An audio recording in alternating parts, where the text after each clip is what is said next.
Think of a 2D array like a grid. It has rows going across and columns going down. The first number is the row, the second is the column.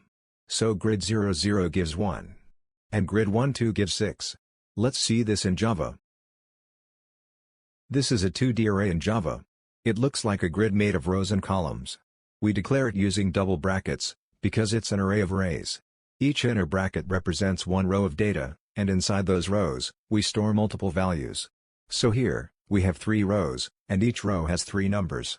This isn't animation code, it's just values stored in memory, organized like a table.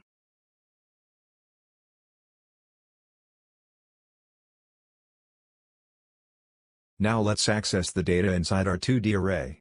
To do that, we use something called nested loops, which means one loop inside another. The outer loop runs through each row in the array, and here the variable I represents the row index, so it moves from the first row to the last row.